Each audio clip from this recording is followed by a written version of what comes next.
Okay, bit number 7 అండి. If the circle x square plus y square plus 2x minus 2y plus 4 equal 0, for the circle x square plus y square plus 4x minus 2fy minus 2 equal 0, orthogonally then f equal to. అంటే ఇక్కడ 2 circles ఇచ్చారండి. ఈ 2 circles అనేవి orthogonal గా intersect చేసుకుంటున్నాయండి. 2 circles అనేవి orthogonal గా intersect చేసుకుంటున్నాయండి.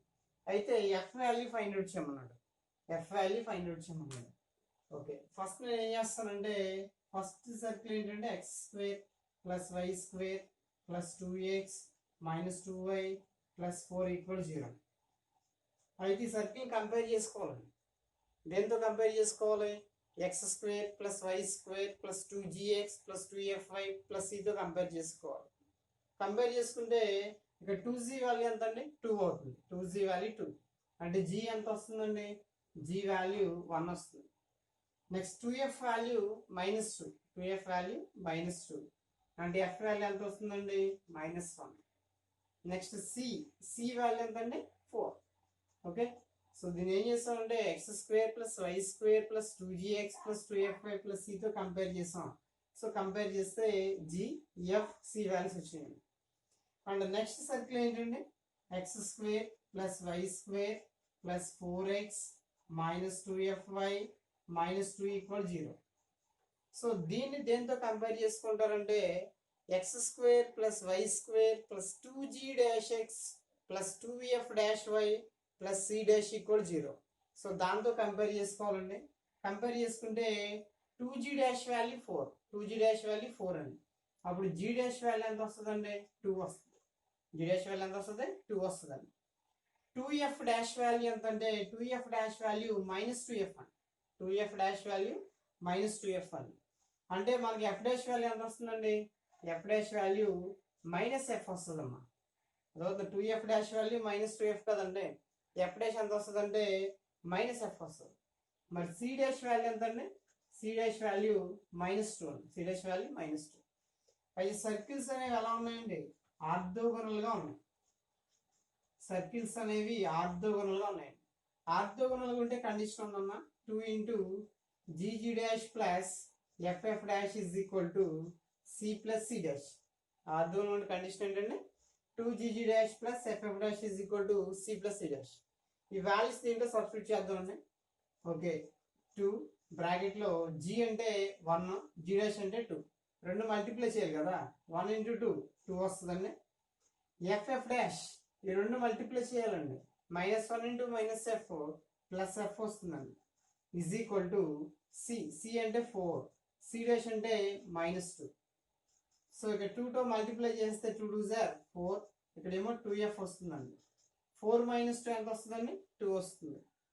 Okay, 2f is equal to 4 అవతలకి వెళ్తే -4 అండి. 2 - 4 అంటే -2 అంటే f వాల్యూ ఎంత వస్తుందండి? 2 2 క్యాన్సిల్ అవుతుంది కదా, -1. సో f వాల్యూ ఎంతండి? -1.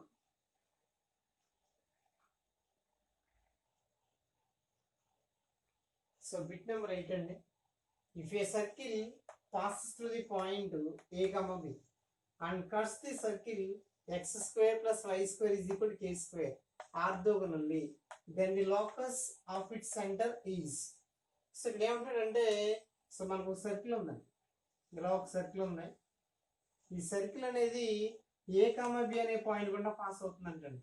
ఏ కామా బి అనే పాయింట్ గుండా పాస్ అవుతుందండి ఒక సర్కిల్ అనేది. అయితే ఈ సర్కిల్ అనేది ఈ సర్కిల్ ఏం చేస్తుందంటే ఆర్థోగోనల్ గా ఇంటర్సెక్ట్ చేస్తుందంటండి. ఆర్థోగోనల్ గా ఇంటర్సెక్ట్ చేస్తుందంటండి. ఈ సర్కిల్ ఏంటంటే మనకి x square plus why square is equal to k square. ఓకేనా? సో ఒక సర్కిల్ అనేది ఏం చేస్తుందంటే పి అనే పాయింట్ గుండా పాస్ అవుతుంది. నెక్స్ట్ ఇచ్చిన సర్కిల్ ఏం చేస్తుందండి? ఆర్థోగోనల్ గా ఇంటర్సెక్ట్ చేస్తుందండి. అలా చేస్తే సో సెంటర్ ఉంటుంది కదండి, ఫస్ట్ సర్కిల్ యొక్క సెంటర్ ఉంటుంది కదా, ఈ సెంటర్ యొక్క లోకస్ ఫైండ్ అవుట్ చేయమంటున్నాడు. ఈ సెంటర్ యొక్క లోకస్ ఫైండ్ అవుట్ చేయమంటున్నాడు. ఫస్ట్ సర్కిల్ యొక్క సెంటర్ యొక్క లోకస్ ఫైండ్ అవుట్ చేయమంటున్నాడు. సో నేనేం చేస్తానంటే ఆర్థోగోనల్ గా కట్ చేసుకున్నప్పుడు, ఆర్థోగోనల్ గా ఇంటర్సెక్ట్ చేసుకున్నప్పుడు మనకు కండిషన్ ఉంటుందండి. ఏంటి కండిషన్? ఆర్థోగోనల్ గా కట్ చేసుకున్నప్పుడు కండిషన్ ఏంటంటే ఆర్థోగోనల్ గా కట్ చేసుకున్న కండిషన్ ఏంటంటే మనకి B square is equal to r1 square plus r2 square, ఈ కండిషన్ రాయొచ్చు. అయితే డి అంటే ఏంటంటే సెంటర్స్. సో ఈ సెంటర్ ఏమో మనం ఎక్స్ కామా వై అనుకుందాం అండి, ఎక్స్ కామా వై అనుకుందాం. అయితే దీని యొక్క సెంటర్ ఏమవుతుందండి 0 0 అవుతుందండి. X square plus why square is equal to r square రూపంలో ఉంది కదండి. సో దీని సెంటర్ ఎంత అవుతుందంటే మనకి 0 0 అవుతుంది. 0 0 ఇది 2 అనుకోండి, సెంటర్ 1 అనుకోండి. C1 ఎక్స్ కామా వై అనుకోవాలి, దీని యొక్క లోకస్ ఫైండ్ అవుట్ చేయాలి. C2 సెంటర్ ఎంత అవుతుందండి దీనికి 0 0 అవుతుంది, ఎందుకంటే x square plus why square is equal to r square రూపంలో ఉంది కాబట్టి. ఓకే, అయితే ఈ సెంటర్స్ జాయిన్ చేస్తే C1 C2 అనేది ఏమవుతుందంటే సెంటర్స్ మధ్య డిస్టెన్స్ అని. అయితే డి అంటే ఏంటంటే డిస్టెన్స్ మాట, డి అంటే డిస్టెన్స్. ఈ రెండు డిస్టెన్స్ కట్టొచ్చు కదండి, root of x square plus why square. ఈ రెండు డిస్టెన్స్ ఎంతండి root of x square plus why square. ఇది స్క్వేర్ ఉంది కాబట్టి రూట్ స్క్వేర్ క్యాన్సిల్ అయిపోతుంది, అంటే x square plus why square వస్తుంది. ఓకే, మరి r1 స్క్వేర్ అంటే ఏంటంటే ఈ C1 కి పీకి ఉన్నటువంటి distance, I mean radius. r1 అంటే రేడియస్ కదండి, r1 అంటే రేడియస్. ఈ 2 పాయింట్స్ కి డిస్టెన్స్ కట్టాలండి, r1 అంటే రేడియస్. సో రేడియస్ అంటే యాక్చువల్గా దీనికి 2 పాయింట్స్ డిస్టెన్స్ అయ్యారు. Root of x2 minus x1 square plus y2 minus y1 square. మరి స్క్వేర్ ఉంది కాబట్టి రూట్ స్క్వేర్ క్యాన్సిల్ అవుతుంది, అంటే రెండు డిస్టెన్స్ వేస్తే ఏమవుతుందండి x minus a whole square, x minus a whole square plus y minus b whole square. ఓకేనా, r1 square అంటే ఏంటంటే ఈ C1 కి పీకి ఉన్నటువంటి డిస్టెన్స్ వేయాలి, x minus a whole square plus y minus b whole square. Root వేయాలి, root square అవుతుందండి, క్యాన్సిల్ అయిపోతుంది. Plus r2 square. r2 square అంటే ఈ సెకండ్ సర్కిల్ యొక్క రేడియస్. ఈ సెకండ్ సర్కిల్ యొక్క రేడియస్ తెలిసిపోతుందని మనకి ఇక్కడ ఉంటుందండి. ఇది x square plus why square ఇది కూడా ఆర్ స్క్వేర్ రూపంలో ఉంది కదండి. సో ఆర్ అంటే కే మాట, అంటే సెకండ్ సర్కిల్ యొక్క రేడియస్ ఎంత అవుతుందండి కే అవుతుంది. r2 అంటే కే, మరి స్క్వేర్ ఉంది కాబట్టి స్క్వేర్. ఓకే, ఇప్పుడు ఏం చేస్తాం అంటే x square plus why square a minus b whole square formula అండి. A square plus b square minus 2ab. ఇక్కడ a minus b whole square formula అండి, a square plus b square minus 2ab. Okay, plus k square same అండి. X square cancel అయిపోతుందండి, y square cancel అయిపోతుంది. అంటే remaining times ఏమవుతాయండి, ఈ minus 2ax ఈ సైడ్కి వస్తే ప్లస్ 2ax అవుతుందండి, మైనస్ 2by ఈ సైడ్కి వస్తే మైనస్ 2by అవుతుందండి. ఇజ్ ఈక్వల్ టు ఆ సైడ్ ఏ స్క్వేర్ ఉంది ప్లస్ బి స్క్వేర్ ఉంది ప్లస్ కే స్క్వేర్ ఉంది. సో ఇదే సెంటర్ యొక్క లోకస్ అవుతుందండి, ఇదే సెంటర్ యొక్క లోకస్ అవుతుంది. ఓకేనండి, క్వశ్చన్ మీనింగ్ ఏంటంటే ఒక సర్కిల్ ఉందండి, ఈ సర్కిల్ అనేది పి అనే పాయింట్ గుండా పాస్ అవుతుంది. అయితే ఈ సర్కిల్ అనేది అడిచ్చిన గివెన్ సర్కిల్ ఏం చేస్తుందంటే ఆర్థోగోనల్ ఇంటర్సెక్ట్ చేస్తుంది. అయితే ఈ సెంటర్ యొక్క లోకస్ ఫైండ్ అవుట్ చేయమంటున్నాడు. మనం సెంటర్ ఎక్స్ కామా వై అనుకోవాలి, దీని యొక్క లోకస్ ఫైండ్ అవుట్ చేయాలండి. సో ఈ రెండు ఆర్థోగోనల్ ఇంటర్సెక్ట్ చేసుకుంటున్నాయి కాబట్టి కండిషన్ వేసామండి, d square is equal to r1 square plus r2 square. D అంటే distance between two centres, distance ఎంత వస్తుందంటే x square plus why square వస్తుంది. నెక్స్ట్ r1 అంటే ఈ 2 పాయింట్స్ కి డిస్టెన్స్ అండి, x minus a whole square plus y minus b whole square plus r2 అంటే దీని యొక్క రేడియస్ అండి ఓకే. సో దీన్ని సింప్లిఫై చేస్తే మనకు ఒక ఈక్వేషన్ వస్తుంది, ఇదే సెంటర్ యొక్క లోకస్ అవుతుంది, సెంటర్ యొక్క లోకస్ అవుతుంది. ఓకే, బిట్ నెంబర్ 9 అండి. So if the equation of the circle which passes through the origin and cuts the orthogonally, each of the circles x square plus y square minus 6x plus 8 equals 0 and x square plus y square minus 2x minus 2y equals 7. So దీని meaning ఏంటంటే 2 circles ఇచ్చారండి, ఈ 2 circles ని ఒక circle ఏం చేస్తుందంటే orthogonal గా cut చేస్తుందండి, దాంతో పాటుగా ఆరిజిన్ గుండా పాస్ అవుతుందండి. ఆ సర్కిల్ యొక్క ఈక్వేషన్ ఫైండ్ అవుట్ చేయమన్నాడు, ఆ సర్కిల్ యొక్క ఈక్వేషన్ ఫైండ్ అవుట్ చేయమన్నాడు. సో నేనేం చేస్తానంటే సో రిక్వైర్డ్ సర్కిల్ ఏమనుకుంటానంటే x square plus why square plus 2gx plus 2fy plus c equal 0. So ఇది రిక్వైర్డ్ సర్కిల్ అనుకుంటానండి, equation number 1. So g value, f value, c value, ఈ values find out చేసి దీంట్లో substitute చేస్తే మన circle equation వస్తుంది. అయితే ఈ సర్కిల్ ఈక్వేషన్ అనేది ఆరిజిన్ గుండా పాస్ అవుతుంది. అంటే it's passing through origin, it's passing through origin, it's passing through origin అంటే 0 0. సో 0 0 దీంట్లో సబ్స్టిట్యూట్ చేస్తే 0 అయిపోతుందండి, 0 ఇది 0 ఇది 0, టోటల్ ఈ వాల్యూ 0 అయిపోతుంది. అంటే సి మిగులుతుందండి, సి ఈక్వల్ ఎంత వస్తుందండి 0, అంటే సి వాల్యూ 0 వచ్చిందండి. నెక్స్ట్ ఇది ఇచ్చిన సర్కిల్ ఏం చేస్తామంటే ఈ సర్కిల్ మనం ఈక్వేషన్ నెంబర్ 2 అనుకోండి, ఈక్వేషన్ నెంబర్ 2 అనుకోండి. ఓకే, ఇది ఇచ్చిన సర్కిల్ ఏం చేస్తామంటే ఈక్వేషన్ నెంబర్ 3 అనుకోండి, ఈక్వేషన్ నెంబర్ 3 అనుకోండి. ఓకే, అండ్ ఈ రిక్వైర్డ్ సర్కిల్ అనేది ఏం చేస్తుందంటే 2ని ఆర్థోగోనల్ గా కట్ చేస్తుంది, 3ని కూడా ఆర్థోగోనల్ గా కట్ చేస్తుంది. ఓకే, సో అయితే 1 2కి ఆర్థోగోనల్ కండిషన్ ఇచ్చాను. సో 1కి 2కి ఏం చేయొచ్చు అంటే మనం ఆర్థోగోనల్ కండిషన్ ఇచ్చు. ఆర్థోగోనల్ కండిషన్ ఏంటండి 1కి 2కి 2 into g g dash plus f f dash is equal to c plus c dash. Orthogonal condition అదే కదండి. సో 1కి 2కి ఆర్థోగోనల్ కండిషన్ వేసాను. మరి దీంట్లో మనకి జిఎఫ్లు ఎక్కడ దొరుకుతాయి అంటే 1లో దొరుకుతాయండి. జి అంటే జి, ఎఫ్ అంటే ఎఫ్, సి అంటే సి. మరి g dash, f dash, c dash అవి ఎక్కడ ఉంటాయండి సెకండ్ ఈక్వేషన్ లో ఉంటాయి.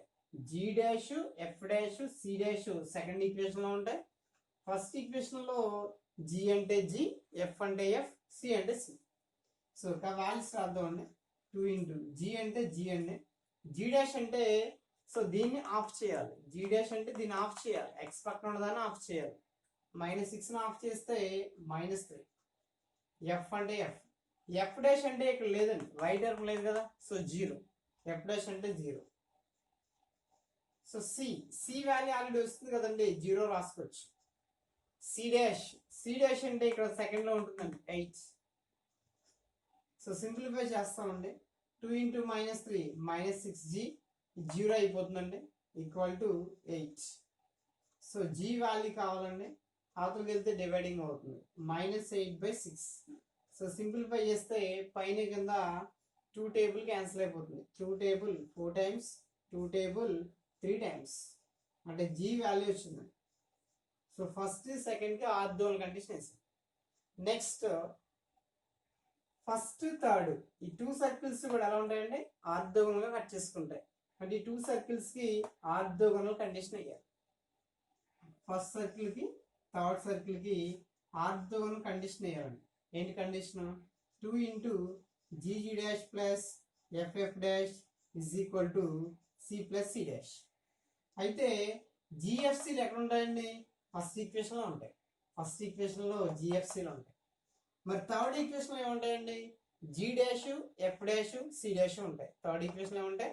G dash, f dash, c dash. Okay, 2 into g అంటే జీ అండి, g dash. So g dash అంటే దీన్ని ఆఫ్ చేయాలి, -2ని ఆఫ్ చేస్తే -1. ఎఫ్ అంటే F, F dash, f dash అంటే దీన్ని ఆఫ్ చేయాలండి, -2ని ఆఫ్ చేస్తే -1 ఈక్వల్ టు సి, సి అంటే 0. సి డాష్, సి డాష్ అంటే ఈ 7 ఈ సైడ్ తీసుకురావాలండి, -7 అవుతుంది, -7. ఓకే, సో ఇక్కడ ఏం చేస్తామంటే సో మల్టిప్లై చేసాను, 2 ఇంటూ ఇది ఎంత వస్తుందండి? -2g వస్తుంది. ఇక్కడ మల్టిప్లై చేస్తే -2f ఈక్వల్ టు -7. ఓకే, ఇప్పుడు ఏం చేస్తారంటే జీ వాల్యూ వచ్చింది కదా, జీ వాల్యూ సబ్స్టిట్యూట్ చేస్తాం. Substituting the value of g, the value of g. So g value substitute చేస్తాం. సో -2 ఇంటూ జీ అంటే -4/3 -2f is equal to -7. So simplify చేస్తామండి. Simplify చేస్తే సో 2 4s are 8, 8/3 అవుతుందండి, minus of minus plus, -2f is equal to -7. So -2f is equal to -7. ఈ 8/3 అవతలకి వెళ్తే ఏమవుతుందండి? -8/3 అవుతుంది, -8/3. సో ఎల్సిఎం ఎంత అండి? 3 ఎల్సిఎం, 3 7 జార్ 21 -21 -21 -8 -29. So ఇది -2f value, minus minus cancel. So నాకు ఎఫ్ వాల్యూ కావాలండి. 2 అవతల డివైడింగ్ అవుతుంది, 29/6 అవుతుంది, 29/6 అవుతుంది. సో ఎఫ్ వాల్యూ కూడా వస్తుందండి. సో సి వాల్యూ వచ్చింది, జీ వాల్యూ వచ్చింది, ఎఫ్ వాల్యూ వచ్చింది. ఈ 3 వాల్యూస్ ఫస్ట్ ఈక్వేషన్లో రాయాలండి. ఫ్రమ్ 1 ఫస్ట్ ఈక్వేషన్లో రాయాలండి. x² + y² + 2zx, g అంటే 4/3x + 2fy, f అంటే 29/6 × y, c అంటే 0. ఫస్ట్ ఈక్వేషన్లో రాస్తాను. ఈ 2 దీంట్లో 3 టైమ్స్ క్యాన్సిల్ అవుతుందండి. సో 3 ఎల్సిఎం కదా, సో 3 ఎల్సిఎం అవుతుందండి. 3 ఇలా వచ్చేస్తే 3x², ఇలా వస్తే 3y², 2 4s are 8x + 29y = 0. So ఇదండి. సో అర్థమైంది కదండి. సో మనకి ఏంటంటే, సో 2 సర్కిల్స్ ఇచ్చారండి. ఈ 2 సర్కిల్స్ ని ఆర్థోగోనల్ గా కట్ చేయాలి, ఆరిజిన్ గుండా పాస్ అవ్వాలి, అటువంటి సర్కిల్ ఈక్వేషన్ ఫైండ్ అవుట్ చేయమన్నాడండి. సో మనం ఏం చేస్తామంటే రిక్వైర్డ్ సర్కిల్ ఈ విధంగా తీసుకున్నాం. ఇది ఆరిజిన్ గుండా పాస్ అవుతుంది అన్నారు కాబట్టి ఈ వాల్యూ దీంట్లో సబ్స్టిట్యూట్ చేస్తే సి వాల్యూ 0 అయింది. అయితే ఫస్ట్ ఈక్వేషన్ అనేది ఏం చేస్తుందంటే సెకండ్ సర్కిల్ ని థర్డ్ సర్కిల్ ని కూడా ఆర్థోగోనల్ గా కట్ చేస్తుంది. అంటే ఆర్థోగోనల్ కండిషన్ వేసామండి. ఫస్ట్ కి సెకండ్ కి ఒక ఈక్వేషన్ వచ్చింది, మరి ఫస్ట్ కి థర్డ్ కి ఆర్థోగోనల్ కండిషన్ వేసామండి, ఒక ఈక్వేషన్ వచ్చింది. ఈ రెండు ఈక్వేషన్ నుంచి మనకి జీ వాల్యూ ఎఫ్ వాల్యూ వచ్చింది. ఈ జిఎఫ్సీలు పట్టుకెళ్ళి ఫస్ట్ ఈక్వేషన్ లో రాస్తే సో కావాల్సిన సర్కిల్ అనేది వచ్చింది. ఓకే, నెక్స్ట్ బిట్ అండి.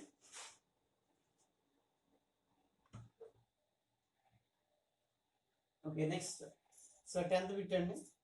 సో ఏంటంటే the circle x² + y² + 8x - 4y + c = 0 touches the circle x² + y² + 2x + 4y - 11 = 0 externally, and cuts the circle x² + y² - 6x + 8y + k = 0 orthogonally. So then k = okay, దీని meaning ఏంటంటే, so first circle ఉందండి. ఈ first circle అనేది ఏం చేస్తుందంటే second circle ని touch చేస్తుందంట. Second circle ని ఎక్స్టర్నల్ గా టచ్ చేస్తుందంట, ఎక్స్టర్నల్ గా టచ్ చేస్తుందంట. ఓకే, ఫస్ట్ సర్కిల్ అనేది ఏం చేస్తుందంటే సెకండ్ సర్కిల్ ఏం చేస్తుందంటే ఎక్స్టర్నల్ గా టచ్ చేస్తుందంటే ఇలా ఎక్స్టర్నల్ గా టచ్ చేస్తుంది. ఓకే, సో ఇది ఫస్ట్ సర్కిల్ అండి. ఇది this is first circle, this is second circle. ఈ సెకండ్ సర్కిల్ ఏం చేస్తుందంటే ఎక్స్టర్నల్ గా టచ్ చేస్తుందండి, ఎక్స్టర్నల్ గా టచ్ చేస్తుంది. ఓకే, చూద్దామండి ఏం చేస్తామండి. ఇది ఫస్ట్ సర్కిల్, ఇదేమో సెకండ్ సర్కిల్. సో ఎక్స్టర్నల్ గా టచ్ చేస్తున్నప్పుడు మన కండిషన్ ఏంటండి, C1CG = R1 + R2 అవుతుంది. C1CG = R1 + R2 అవుతుంది. సో దానికోసం ఏం చేస్తామండి, ఫస్ట్ మనం సెంటర్ ఫైండ్ అవుట్ చేద్దాం. C1 ఫస్ట్ సెంటర్ ఎంతమ్మా, ఫస్ట్ సెంటర్ -G - F అంటే ఎంత అవుతుందండి, -G అంటే -4, -F అంటే 2 అవుతుంది. నెక్స్ట్ R1 అవసరం అండి, R1. సో R1 అంటే √G² అంటే 16 వస్తుంది, F² 4 వస్తుంది, -C అంటే C. సో దట్ ఈజ్ కూడా ఎంత వస్తుంది మనకి యాడ్ చేస్తే 20 - C. ఫస్ట్ సర్కిల్ యొక్క సెంటర్ రేడియస్ ఫైండ్ అవుట్ చేసాం. Next second circle, second circle యొక్క సెంటర్ చూద్దామండి. సెంటర్ ఫార్ములా -G - F కదండి. సో -G అంటే ఎంత వస్తుందండి, -1, -F అంటే ఎంత వస్తుందండి, -2 వస్తుందండి. Okay, next radius R2 formula √G² + F² - C. G² అంటే 1, F² అంటే 4, -C అంటే -11, -of +11 అంటే ఎంత వస్తుందండి, √16 వస్తుంది. √16 అంటే 4. ఇక్కడ ఏమవుతుందంటే ఫస్ట్ సర్కిల్ అనేది సెకండ్ సర్కిల్ ఏం చేస్తుంది, ఎక్స్టర్నల్ గా టచ్ చేస్తుందంట. ఎక్స్టర్నల్ గా టచ్ చేస్తున్నప్పుడు మనకి ఏమవుతుందంటే మనకి C1 C2 అనేది దేనికి ఈక్వల్ అవుతుందండి, R1 + R2కి ఈక్వల్ అవుతుంది. ఓకే, ఎక్స్టర్నల్ గా టచ్ చేస్తుంది కాబట్టి ఎక్స్టర్నల్ గా టచ్ చేస్తుంది, ఎక్స్టర్నల్లీ టచ్. ఎక్స్టర్నల్ గా టచ్ చేస్తే కండిషన్ ఏంటంటే C1 C2 = R1 + R2. C1 C2 అంటే distance between two centers. Distance between two centers. Okay, distance అంటే root of x2 minus x1 whole square plus y2 minus y1 whole square. ఇది x1 y1, ఇది x2 y2. x2 minus x1 అంటే minus 1 plus 4 whole square plus y2 minus y1 minus 2 minus 2 whole square is equal to r1. r1 అంటే first radius ఎంతండి? Root of 20 minus c. r2 second radius అండి 4. ఇక్కడ ఏమవుతుందండి? Root of 4 minus 1 3 అవుతుంది. 3 square అంటే 9 minus 2 minus 2 minus 4 minus 4 whole square అంటే 16 equal root of 20 minus c plus 4. So ఇక్కడ route 25 వస్తుంది. రూట్ 25 అంటే 5 కదండి, equal root of 20 minus c plus 4. అయితే 4 ఈ సైడ్కి వస్తే మైనస్ 4 అవుతుందండి. 5 మైనస్ 4 అంటే 1 కదా. Root of 20 minus c. Squaring on both side, squaring on both side చేస్తే 1 వస్తుంది. ఇక్కడ రూట్ క్యాన్సిల్ అయిపోతుందండి. 20 మైనస్ c. ఓకే, మైనస్ ఈ సైడ్కి వస్తే ప్లస్ సి అవుతుంది. 1 అవతలకి వెళ్తే మైనస్ 1 అవుతుంది. 20 మైనస్ 1 ఎంత అవుతుందండి? 19 అవుతుంది. అంటే సి వాల్యూ మనకి 19 వచ్చింది. C value 19. Okay, first circle అనేది సెకండ్ సర్కిల్ని ఎక్స్టర్నల్గా టచ్ చేస్తుంది అన్నాడు. టచ్ చేస్తుంది కాబట్టి C1 C2 equal to R1 plus R అని కండిషన్ వేసాను. ఆ కండిషన్ వేస్తే సి వాల్యూ వచ్చిందండి. అయితే మనకు కావాల్సిన సి వాల్యూ కదండి, కే వాల్యూ కావాలి. అయితే నెక్స్ట్ ఏమన్నాడంటే and cuts the circle x square plus why square minus 6x plus 8y plus k equal 0 orthogonally. అయితే ఫస్ట్ సర్కిల్ అనేది ఏం చేస్తుందంటే సెకండ్ ఇంకో థర్డ్ సర్కిల్ని, ఫస్ట్ సర్కిల్ అనేది ఆ థర్డ్ సర్కిల్ ఏం చేస్తుందంటే ఆర్థోగోనల్గా ఇంటర్సెక్ట్ చేస్తుందంట. ఆర్థోగోనల్గా ఇంటర్సెక్ట్ చేస్తుందంట. థర్డ్ సర్కిల్ ఏం చేస్తుందండి? ఫస్ట్ సర్కిల్ ఆర్థోగోనల్గా ఇంటర్సెక్ట్ చేస్తుందంట. అంటే మనకి ఏమవుతుందండి? ఇక్కడ 1, 3 ఇంటర్సెక్ట్ ఆర్థోగోనల్లీ, ఆర్థోగోనల్గా ఇంటర్సెక్ట్ చేస్తుందంట. అయితే ఆర్థోగోనల్గా ఇంటర్సెక్ట్ చేస్తే కండిషన్ తెలుసు కదా మనకి, 2 into g g dash plus f f dash is equal to c plus c dash. Orthogonal intersect చేస్తే కండిషన్ ఏంటండి? 2 into g g dash plus f f dash is equal to c plus c dash. ఇప్పుడు ఈ values ఎక్కడ దొరుకుతాయి అంటే 1, 3. 1లో ఏం దొరుకుతాయి అంటే జిఎఫ్సీలు దొరుకుతాయి, జిఎఫ్సీలు దొరుకుతాయి. మరి 3లో ఏం దొరుకుతాయి? G dash f dash c dash. ఓకేనండి. 2 ఇంటూ సో జీ అంటే ఫస్ట్ సర్కిల్ ఉంటుందండి. జీ అంటే ఫస్ట్ సర్కిల్. ఇక్కడ జీ అంటే చెప్పాలండి, జీ అంటే దీన్ని ఆఫ్ చేయాలి కదా ఫస్ట్ సర్కిల్. 4 జీ అంటే ఎంతండి? 4. సో జీ డాష్ అంటే థర్డ్ సర్కిల్ ఉంటుందండి. సో థర్డ్ సర్కిల్ ఆఫ్ చేయాలన్నమాట. ఎంత వస్తుంది? -3 అండి. ప్లస్ ఎఫ్ అంటే ఫస్ట్ సర్కిల్ ఉంటుందండి. -4 ఆఫ్ చేయాలి, -2. ఎఫ్ డాష్ అంటే థర్డ్ సర్కిల్ ఉంటుందండి, దీన్ని ఆఫ్ చేయాలి, ఆఫ్ చేస్తే 4 ఈక్వల్ సి అంటే ఫస్ట్ సర్కిల్ ఉంటుందండి. సి అంటే వచ్చింది కదా వాల్యూ 19. సి డాష్ అంటే థర్డ్ సర్కిల్ ఉంటుందండి, ఎంత? కే. ఓకేనా? సో 1, 3 ఆర్థోగోనల్ ఇంటర్సెక్ట్ చేసుకుంటుంది కాబట్టి 1లో జిఎఫ్సీలు ఉంటాయి, థర్డ్లో g dash f dash c డాష్లు ఉంటాయి. ఆ వాల్యూస్ జాగ్రత్తగా సబ్స్టిట్యూట్ చేయాలి. ఓకే, సింప్లిఫై చేద్దామండి. సింప్లిఫై చేస్తే 2 బ్రాకెట్లో 4 into -3 -12 -2 into -4 -8 equal to 19 plus K. Okay, so 2 into ఇదంతా -20 equal to 19 plus K. Okay, ఇది -40 అవుతుందండి, equal to 19 plus K. So నాకు కే వాల్యూ కావాలండి. 19 అవతలకు వస్తే -19 అవుతుంది, ఇదో -40 -59. సో ఇదండి మనకు కావాల్సిన ఆన్సర్ కే వాల్యూ. చూడండి ఒకసారి సమయం ఉన్నాడంటే ఫస్ట్ సర్కిల్ అనేది సెకండ్ సర్కిల్ని ఎక్స్టర్నల్గా టచ్ చేస్తుంది అన్నమాట. అంటే ఈ విధంగా టచ్ చేస్తుంది. టచ్ చేస్తున్నప్పుడు ఏ కండిషన్ వేయాలి? C1 C2 equal to R1 plus R2 అనే కండిషన్ వేయాలి. వేస్తే సి వాల్యూ వచ్చిందండి. అయితే ఫస్ట్ సర్కిల్ అనేది థర్డ్ సర్కిల్ ఏం చేస్తుందండి? ఆర్థోగోనల్గా ఇంటర్సెక్ట్ చేస్తుంది. ఆర్థోగోనల్గా ఇంటర్సెక్ట్ చేస్తే ఆర్థోగోనల్ కండిషన్ వేయాలండి. ఆ కండిషన్ ఇస్తే కే వాల్యూ వస్తుంది. ఓకేనండి. నెక్స్ట్ క్లాస్లో చూద్దామండి. కంపల్సరీగా చూసిన వాళ్ళు సబ్స్క్రైబ్ చేయండి అండ్ లైక్ చేయండి అండ్ షేర్ చేయండి. Okay, thank you.